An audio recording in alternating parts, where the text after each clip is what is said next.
ओम नमस्ते जी। मुझे एक विषय याद आ गया। कुछ दिन पहले मुझे एक आर्मी ऑफिसर से परिचय हो गया था जो बड़े ऊंचे पद पर है, बहुत श्रेष्ठ कार्य करने वाले आर्मी ऑफिसर है।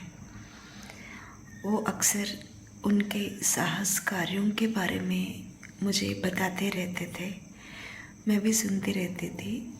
बहुत आसक्तिजनक रहती थी सुनने के लिए।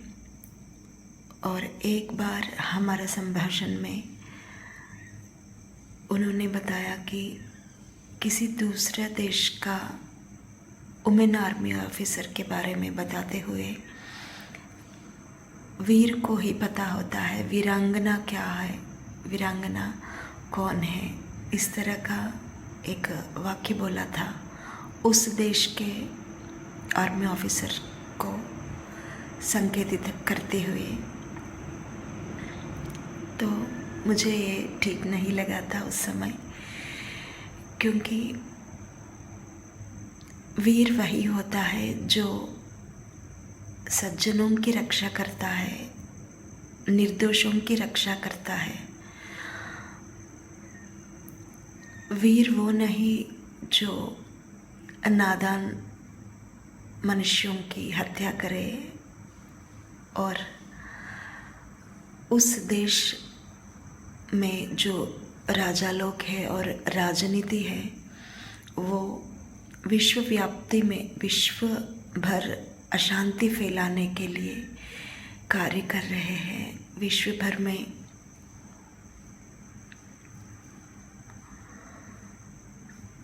दुष्ट कार्य कर रहे हैं। यहाँ मैं नाम नहीं ले सकती हूँ।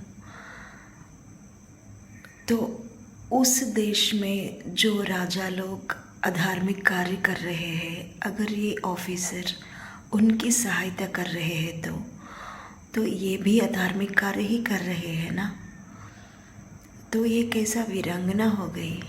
तो ये मुझे उस समय ठीक नहीं लगा था। तो मैंने उनको समझाने की कोशिश किया कि कर्ण जितना भी योग्य होते हुए भी अधर्म का पक्ष ले लिया, तो इसलिए कर्ण को वीर कहना उचित नहीं है, बल्कि अर्जुन वीर है, क्योंकि धर्म का पक्ष में है अर्जुन। इसलिए विजय भी अर्जुन को ही प्राप्त हुआ था। ये उदाहरण कहती हुई उन्होंने उनको समझाया कि देश में पैदा होने मात्र से उस देश के ऊपर हमें प्रेम नहीं होता है। देश भी वैदिक होना चाहिए, देश भी धार्मिक रूप से कार्य करते हुए होना चाहिए। देश के राजा लोग और राजनीति धार्मिक होना चाहिए, तभी हम उस देश के ऊपर प्रेम रखना, देशभक्ति रखना, उस देश के लिए हमें प्रयत्न करना, ये सब हमें शोभा देता है। और ये सब करने से हम भी धार्मिक मार्ग में रह सकते हैं। यदि देश अधार्मिक कार्य करता हो तो उसका सहायता देना हमारे लिए उचित नहीं होता है, ये मुझे लगा था। तो ये बात समझाने के लिए कोशिश की मैंने, क्योंकि वो बहुत बड़े उन्नत कार्य कर रहे हैं। उनके कार्य में थोड़ा परिपक्वता से करें तो और भी आगे बढ़ सकते हैं। इस तरह की आशा से मुझे उस समय कहना पड़ा। आज हम निश्चिंत होकर घर में बैठे हुए हैं, शांति से अपना काम कर रहे हैं। इसका मतलब सीमा में वो वीर हमारे लिए लड़ रहे हैं और हमारे लिए प्राण तक की जोखिम में डाल के युद्ध कर रहे हैं, तभी तो हम शांति से जी पा रहे हैं। और ये भी समझाया कि यदि हमारा गवर्नमेंट यदि अधर्म का पक्ष ले लिया तो आप सैनिक लोगों को भी कार्य करना उस गवर्नमेंट के साथ मुश्किल हो जाता है ना। क्षत्रिय होते हुए क्षात्र धर्म निभाना कठिन हो जाता है। तब आपको यदि हमारा गवर्नमेंट धर्म का पक्ष ले लेता तो आपका काम आसान हो जाता है, आपको भी सहायता मिल सकता है गवर्नमेंट के थ्रू। हमारे देश में कभी गवर्नमेंट बदल सकता है, आशा है हमको अच्छे लोग आएंगे, अच्छा नायक आएंगे, लेकिन उस देश में जिस देश की उन्होंने बात किया था उस देश में तो आज तक चरित्र में कभी अच्छा कार्य करते हुए नहीं देखा था।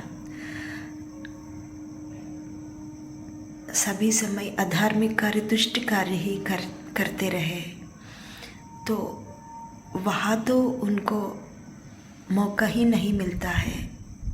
वहाँ के क्षत्रियों को धर्म के रास्ते पर जाने का मौका ही नहीं मिलता है।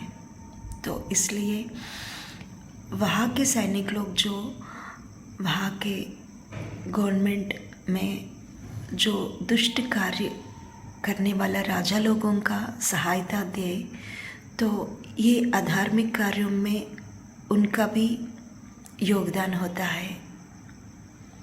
तो इसलिए मुझे उनको वीरांगना कहना उचित नहीं लगा था। ये बात समझाने की कोशिश की।